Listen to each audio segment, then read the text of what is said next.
राधे राधे, नमस्ते, good morning. स्वागत है हिंदी टीचर्स एकेडमी में। तो पुनीत राय हम लोग देख रहे थे और 18 क्लासें हो चुकी हैं। ये 19 नंबर की क्लास है और ये हमने पढ़ के छोड़ा था कि किन सिख गुरुओं ने संत काव्यों की रचना की है।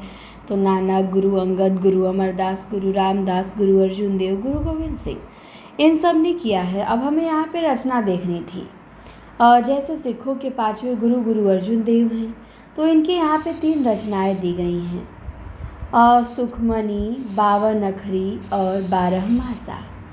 तो ध्यान देना है, सुखमणि, 52 अखरी और 12 मासा किस सिख गुरु की रचनाएं हैं? तो गुरु अर्जुन देव की हैं। गुरुओं की बानियों तथा सिख पंथ के बाहर कुछ संतों की बानियों का संग्रह और संपादन संवत 1604 ईस्वी में देखेंगे तो 1604 ईस्वी में किसी ने किया था। किसने किया था? तो गुरु अर्जुन देव ने किया था। गुरुओं की बानियों तथा सिख पंथ के बाहर के कुछ संतों की बानियों का संग्रह और संपादन सन 1604 में किसने किया? गुरु अर्जुन देव ने किया। इसके बाद है कि किस सिख गुरु ने गुरुओं की परंपरा समाप्त कर उनके स्थान पे गुरु ग्रंथ साहिब को गुरु पद पे प्रतिष्ठित किया और 10वें ग्रंथ की रचना की? तो वो थे गुरु गोविंद सिंह। ध्यान रखिएगा गुरु गोविंद सिंह को। और इसके बाद एक पंक्ति है रज्जब की, वेद सुवाड़ी कूप जल दुखसु प्रापति होए, अशब्द साखी सरवर सलिल सुख पीवे सब कोय। ये पंक्ति किसकी है? वेद सुवाड़ी कूप जल दुखसु प्रापति होए, तो रज्जब की है। इसके बाद रज्जब की एक और पंक्ति है, क्या है? तो संतो मगन भया मन मेरा, अहिनिस सदा एक रस लागा, दियो दरिबे डेरा। तो संतो मगन भया मन मेरा, ये पंक्ति रज्जब की है। संत भीषण की पंक्ति देख लीजिए। भीषण ने क्या लिखा है? इन्होंने लिखा है कि हरि का नामु अमृत जलु निर्मल, इहु औखद जगिसारा, आ गुरु प्रसाद कहे जन भीखनु पावउ मोख दुभारा। तो ये संत भीषण की पंक्ति है। इसके बाद है शांत सरसी तथा निरंजन संग्रह नामक ग्रंथों के रचयिता कौन है? तो निपट निरंजन स्वामी हैं। सत्यनामी संप्रदाय के प्रवर्तक जगजीवन दास हैं। इसके बाद पंक्ति है, पूछी गई किसकी पंक्ति है?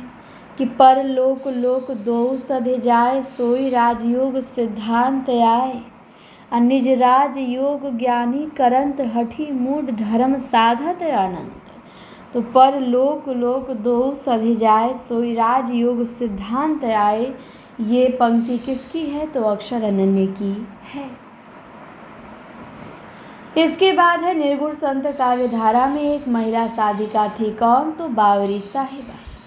निर्गुण संत काव्य धारा में एक महिला साधिका कौन थी? बावरी साहिबा थी। इसके बाद है प्रसिद्ध छत्रसाल के गुरु कौन संत कवि थे? तो अक्षर अनन्य थे। प्रसिद्ध छत्रसाल के गुरु कौन संत कवि थे? अक्षर अनन्य थे। इसके बाद रचनाएं हैं, राजयोग है, विज्ञान योग है, ध्यान योग है, सिद्धांत बोध है, विवेक दीपिका है, ब्रह्म ज्ञान है, अनन्य प्रकाश है। ये सब रचनाएं किसकी हैं? तो अक्षर अनन्य की हैं। राजयोग, विज्ञान योग, ध्यान योग, सिद्धांत बोध, विवेक दीपिका, ब्रह्म ज्ञान, अनन्य प्रकाश किसकी रचनाएं? अक्षर अनन्य की। इसके बाद निर्गुण संत कवियों द्वारा प्रवर्तित प्रमुख संप्रदाय देखेंगे। जैसे विष्णोई संप्रदाय के प्रवर्तक जम्भनाथ हैं, उदासी संप्रदाय के प्रवर्तक श्री चंद हैं, रामावत संप्रदाय के प्रवर्तक रामानंद हैं, निरंजनी संप्रदाय के प्रवर्तक हरिदास निरंजनी हैं, लाल पंथ के प्रवर्तक लाल दास हैं, दादू पंथ के प्रवर्तक दादू दयाल हैं, बाबा लाली पंथ के प्रवर्तक बाबा लाल हैं, बावरी पंथ की बावरी साहिबा हैं, सिख संप्रदाय के प्रवर्तक गुरु नानक हैं और सत्यनामी संप्रदाय के प्रवर्तक जगजीवन दास हैं। तो विष्णोई संप्रदाय के जम्भनाथ, उदासी संप्रदाय के श्रीचंद, रामावत संप्रदाय के रामानंद, निरंजनी संप्रदाय के हरिदास निरंजनी, लाल पंथ के लालदास, दादू पंथ के दादू दयाल, बाबा लाली के बाबा लाल, बावरी पंथ के बावरी साहिबा, सिख संप्रदाय के गुरु नानक, सत्यनामी संप्रदाय के जगजीवन दास। और इसके बाद है कि निर्वाण ज्ञान किस संप्रदाय का प्रमुख ग्रंथ है? तो ये साधु संप्रदाय का प्रमुख ग्रंथ है निर्वाण ज्ञान। इसके बाद काल क्रमानुसार प्रमुख संत कवियों को देखेंगे, जिसमें सबसे पहले रामानंद आएंगे 1368 में, फिर कबीर 1398 में, फिर रैदास, इनका डेट कंफर्म नहीं मिलता, फिर जम्भनाथ 1541 में, नानक जम्भनाथ 1441 में, नानक 1469 में, सींगा 1511 में, लालदास 1540 में, दादू दयाल 1544 में, अर्जुन देव 1563 में, रज्जब 1567 में और मलुकदास 1574 में। इनका डेट याद रखेंगे, क्रम मिलाने को आ जाता है। इसके बाद है राजस्थान के प्रमुख संत कवि कौन कौन हैं? तो जम्भनाथ हैं, भीषण हैं, हरिदास निरंजनी हैं, संत तुलसी हैं और सुंदरदास हैं। तो राजस्थान के प्रमुख संत कवि जम्भनाथ, भीषण, हरिदास निरंजनी और सुंदरदास हैं।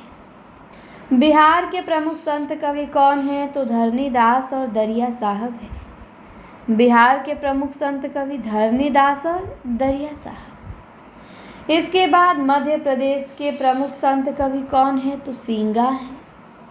उत्तर प्रदेश के प्रमुख संत कवि तो कबीर हैं, रैदास हैं, मलुकदास हैं, बुल्ला साहब हैं, गुलाल साहब हैं, जगजीवन दास हैं, बावरी साहिबा हैं, बाबा कीनाराम हैं, पलटू दास हैं, दयाबाई हैं, सहजोबाई हैं। ये उत्तर प्रदेश के प्रमुख संत कवि हैं।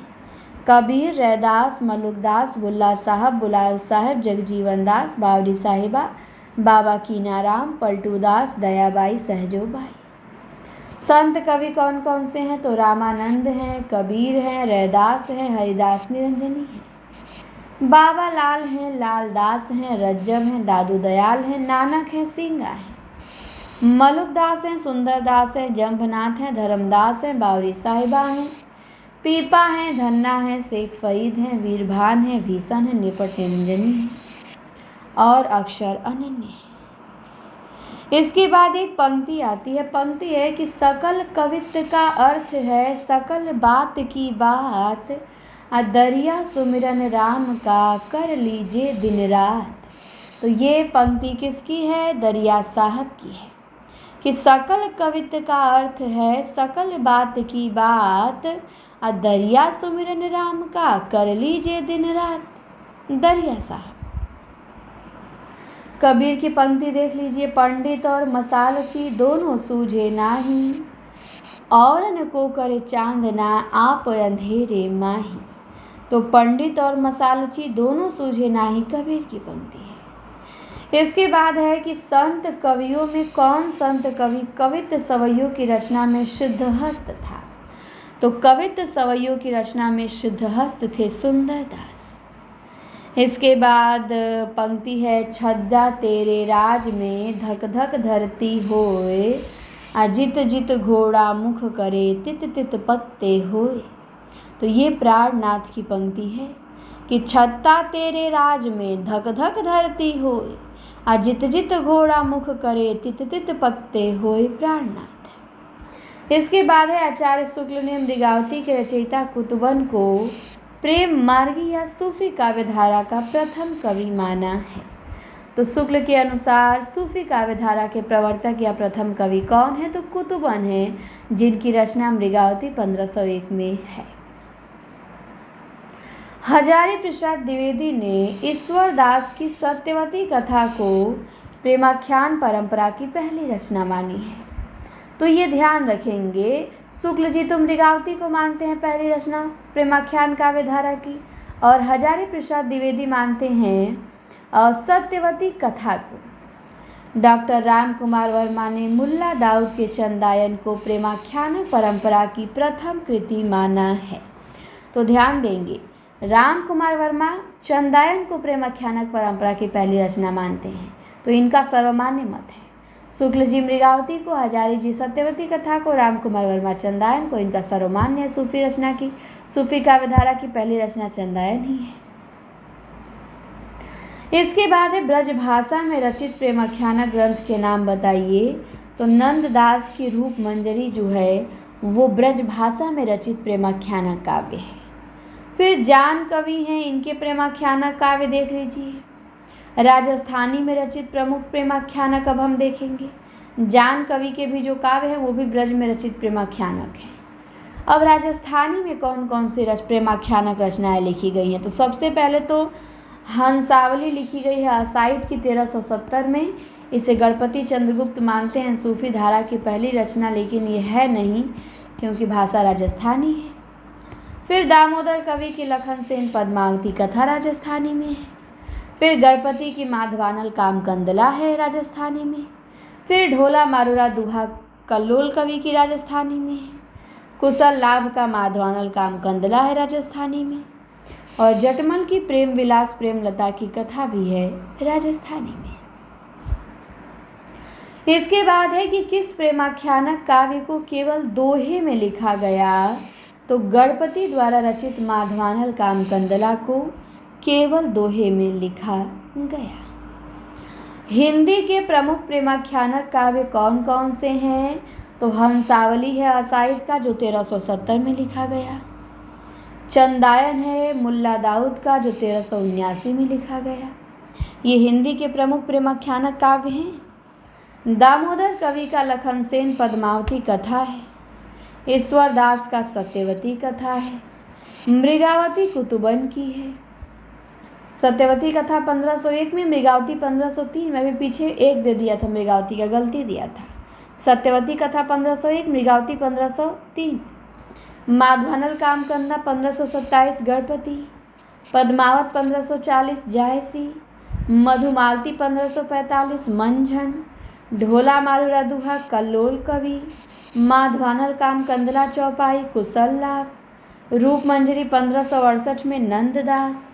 प्रेम विलास प्रेमलता की कथा जटमल की। छिताई वार्ता नारायण दास की। माधवानल कामकंदला 1584 में आलम की।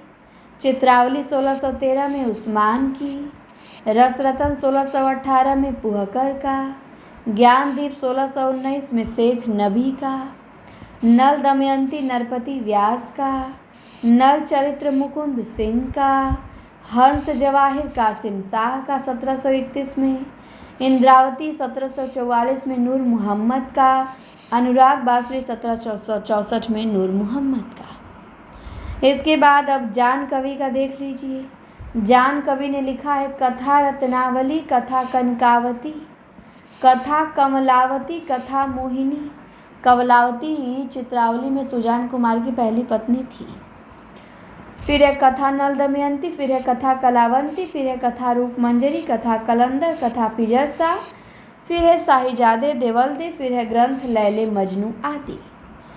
ये सब रचनाएं हैं। इनका रचना काल 1612 से 1664 ईस्वी तक है और ये सब रचनाएं जान कवि द्वारा रचित हैं।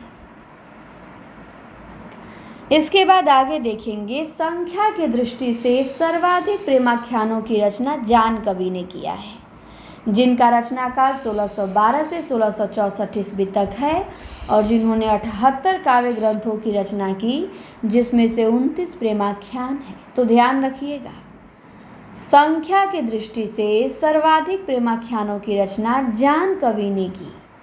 तो कुल इनके ग्रंथों की रचना 78 है और प्रेमाख्यानक काव्य 29 लिखे हैं। इसके बाद जान कवि हिंदी के पहले कवि हैं जिन्होंने फारसी के लैला मजनू आख्यान को लेके ग्रंथ लैले मजनू काव्य की रचना की।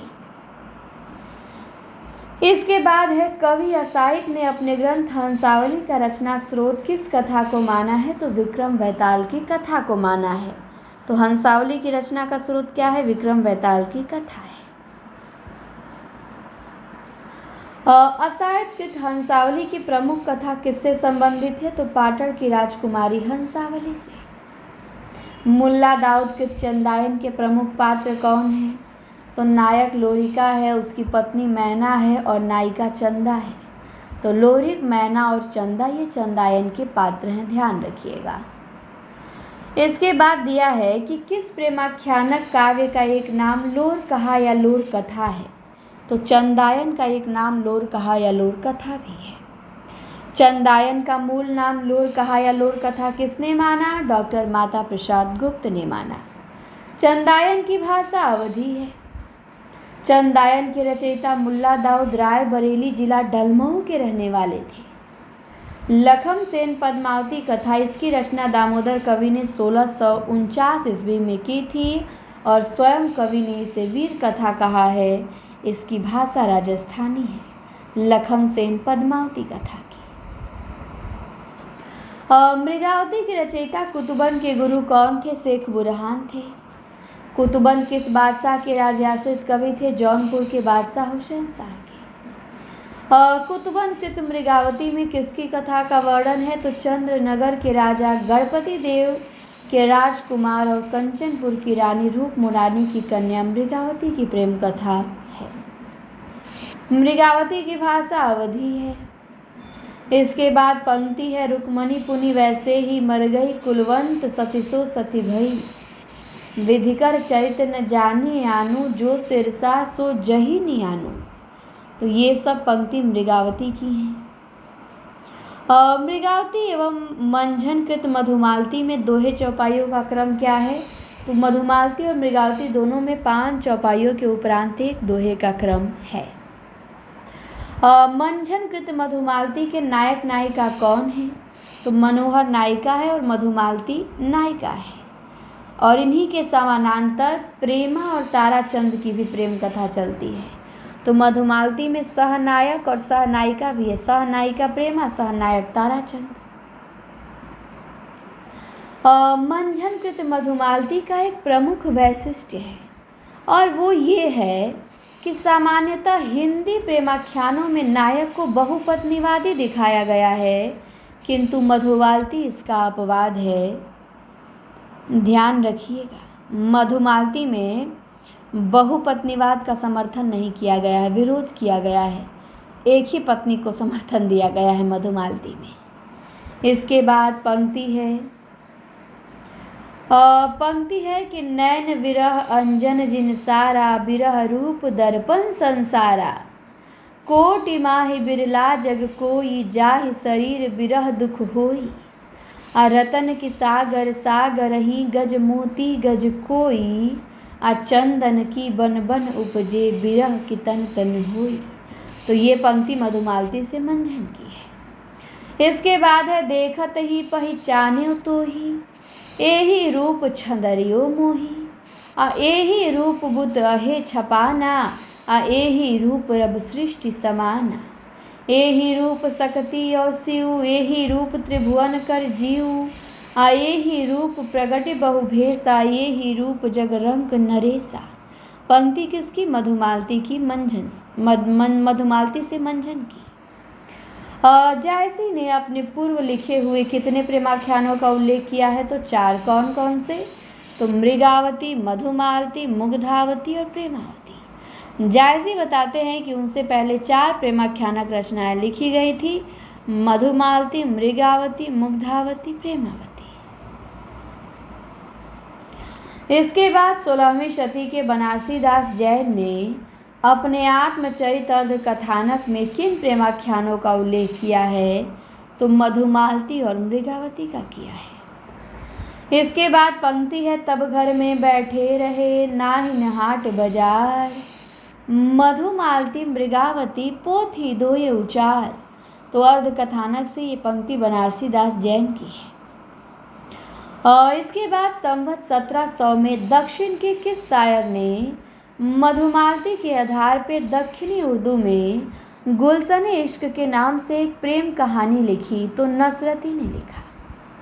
इसके बाद पद्मावत, अखरावट, आखिरी कलाम, कहरनामा, चित्ररेखा, मसलनामा, ये सब रचनाएं किसकी हैं? जायसी की हैं।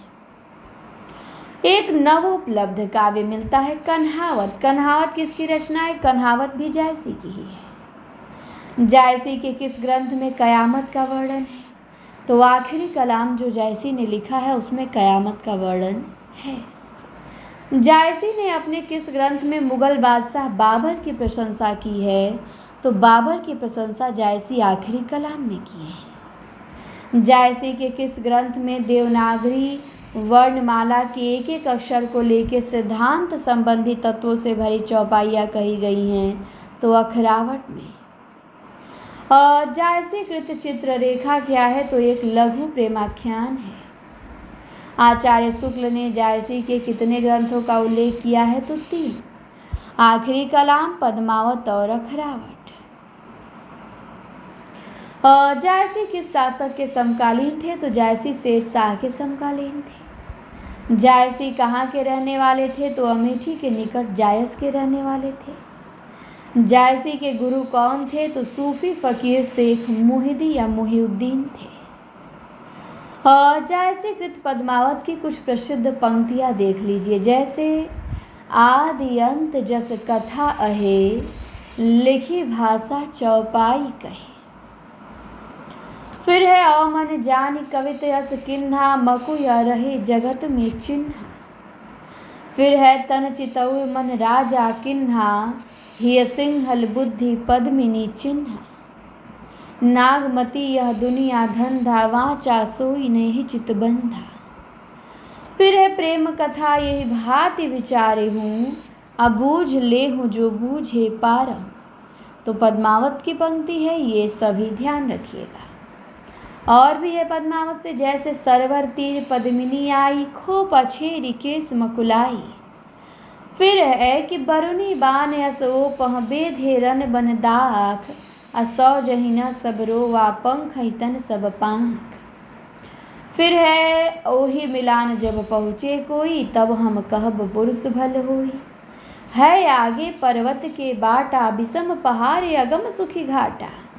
अब बीच बीच नदी खोहा होनारा, ठाम ही ठाम बैठ बदपारा।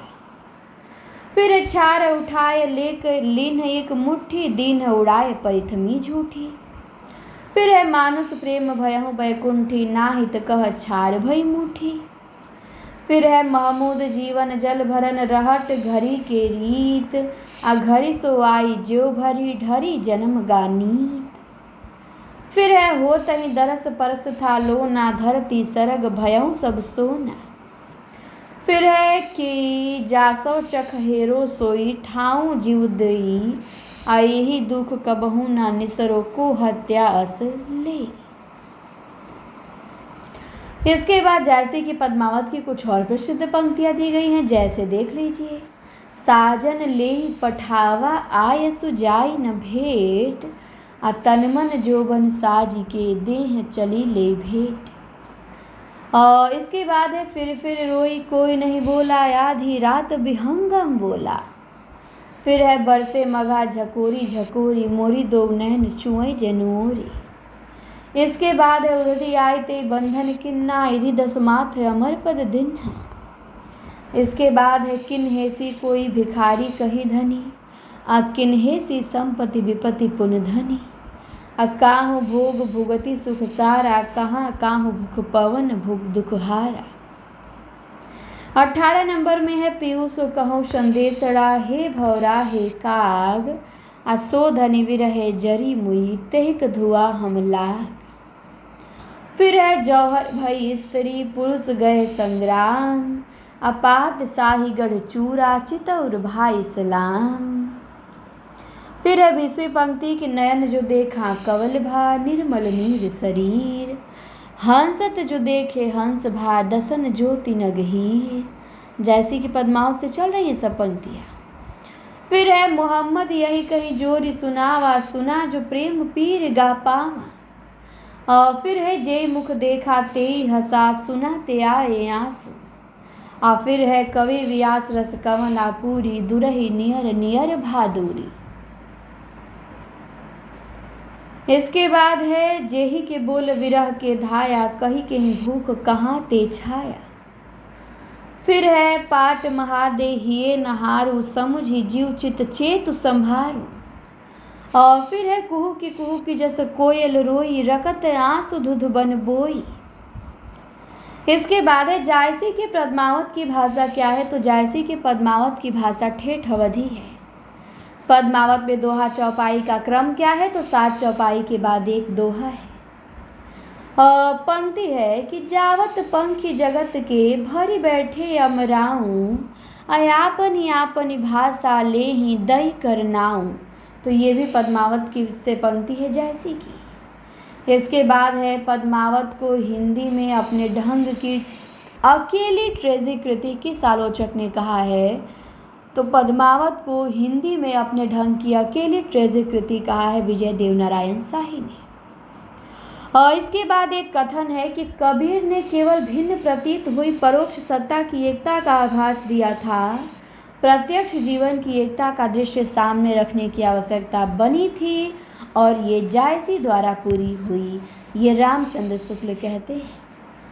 पद्मावत की कथा का प्रमुख वैशिष्ट्य क्या है? तो ये है कि पद्मावत का पूर्वार्ध कल्पित है और उत्तरार्ध ऐतिहासिक है। कुतुब शतक क्या है? तो किसी अज्ञात कवि द्वारा दिल्ली के सुल्तान फिरोज शाह के पुत्र कुतुबुद्दीन और साहिबा की प्रेम कथा पे लिखा गया प्रेमाख्यान है कुतुब शतक। पद्मावत क्या है? एक प्रबंध काव्य है। और एक पंक्ति है कल्लोल कवि की ढोला मारूरा दोहा से कि कागल नहीं का मसी नहीं, क लिखता आलस थाई, आ कई उड़देश संदेशड़ा, मोलई बड़ई बिकाई। तो ये कल्लोल कवि की ध्यान देंगे। इसके बाद है ढोला मारूरा दोहा से तू ही सज्जन मित तू प्रीतम तू परिवार, अहियड़ई भीतर तू बसई, भावई जाड़ न जाड़। तो ये भी ढोला मारूरा दोहा से है। अष्टछाप के प्रसिद्ध कवि नंददास कृत रूप मंजरी में किसकी प्रेम कथा है? तो रूप मंजरी में विवाहिता रूप मंजरी और कृष्ण की प्रेम कथा है। सूफी उस्मान कवि किस शासक के समकालीन थे? तो उस्मान जो थे सूफी कवि ये जहांगीर के समकालीन थे। उस्मान के गुरु कौन थे? हाजी बाबा थे। गाजीपुर में रहने वाले सूफी कवि उस्मान कृत चित्रावली में किसकी कथा है? तो चित्रावली में नेपाल के राजकुमार सुजान और रूपनगर की राजकुमारी चित्रावली की प्रेम कथा है। शेख नबीकृत ज्ञानदीप में किसकी कथा है? तो ज्ञानदीप में राजा ज्ञानदीप और रानी देवजानी की कथा है। फारसी में रौज़तुल हकायक की रचना किसने की? नूर मोहम्मद ने की। दिल्ली के बादशाह मोहम्मद शाह के समकालीन नूर मोहम्मद कृत इंद्रावती के नायक नायिका कौन है? तो नायक कलिंजर के राजकुमार और अगमपुर की राजकुमारी इंद्रावती हैं। ध्यान रखिएगा।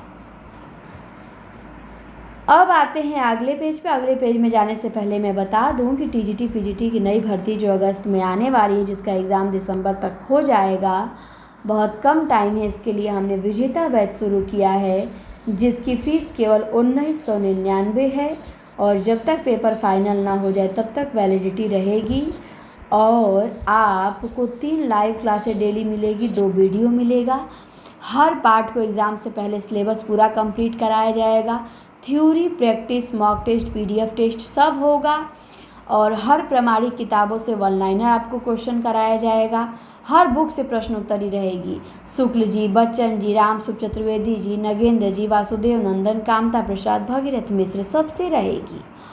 और आपको बहुत अच्छी चीज़ें मिलेंगी, लाइव क्लासें भी बहुत मिलेंगी, जीके जीएस भी पढ़ाया जाएगा, सब कुछ पढ़ाया जाएगा केवल 1999 में। बीपीएससी का भी विज्ञापन आने वाला है, तो बीपीएससी हो, पंजाब मास्टर कार्डर हो या यूपी टीजीटी पीजीटी हो, आप इस नंबर पे व्हाट्सअप करके जुड़ सकते हैं। नंबर नोट कर लीजिएगा 94 52 86 93 35 और प्ले स्टोर से Hindi teachers academy app download करिएगा और वहाँ से भी ज्वाइन कर सकते हैं या इस नंबर पे संपर्क करेंगे तो भी जुड़ जाएंगे। ग्रुप में भी आपको ऐड कर दिया जाएगा, तो ज़रूर जुड़िए। कम समय में बहुत बेहतरीन तैयारी हो जाएगी और बहुत बेहतरीन कंटेंट आपको मिलेगा। मेहनती आप होंगे तो रिजल्ट बनाएंगे। इसके बाद आगे देखते हैं नूर मोहम्मद के अनुराग बांसुरी का वैशिष्ट्य क्या है। तो इसका वैशिष्ट्य है कि अन्य सूफी रचनाओं की अपेक्षा अधिक संस्कृत गर्भ भाषा है और हिंदी भाषा के प्रति मुसलमानों का भाव है।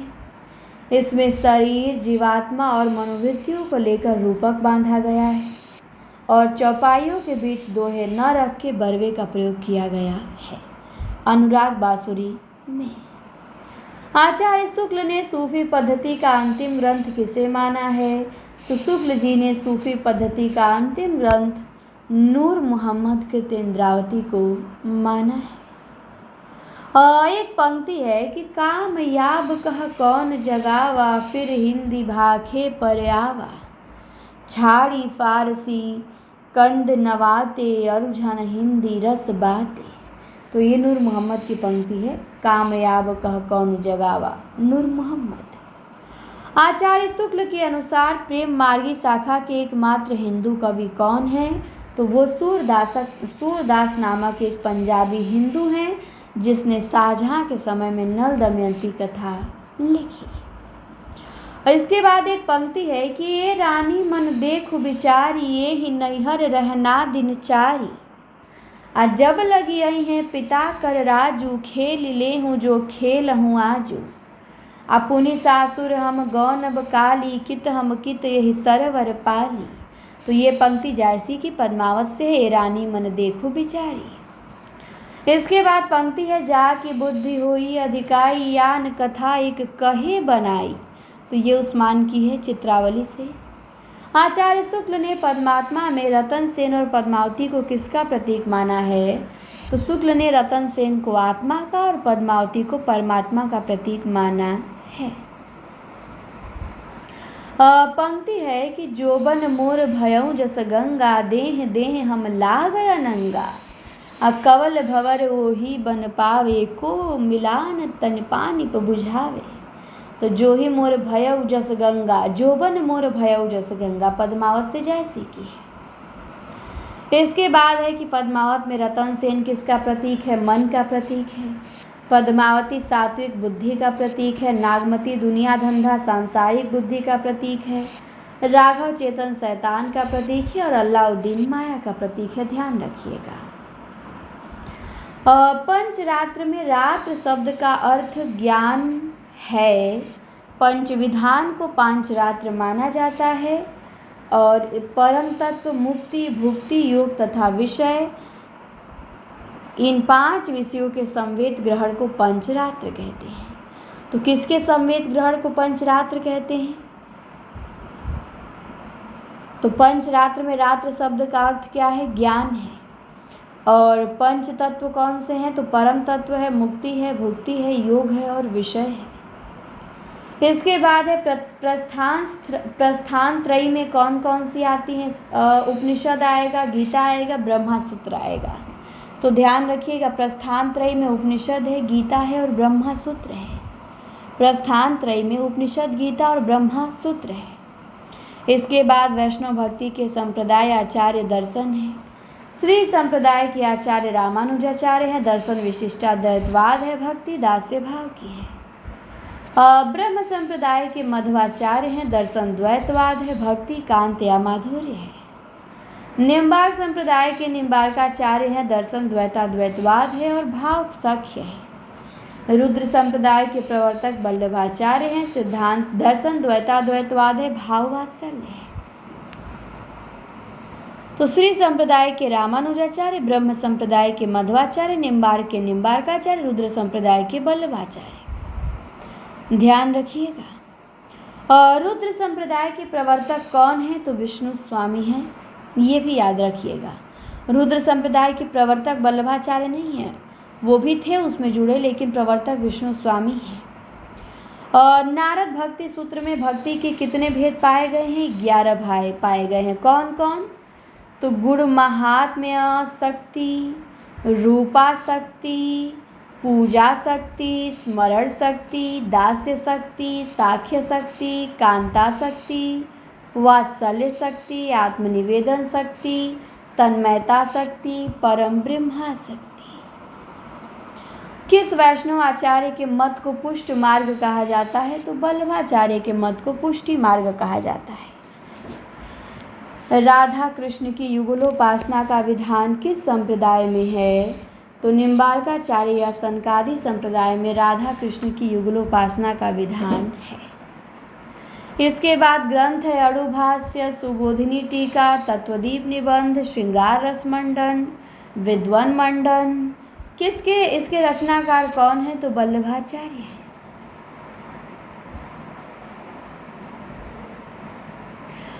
इसके बाद है प्रच्छन्न बौद्ध किस दार्शनिक को कहा जाता है? तो शंकराचार्य को।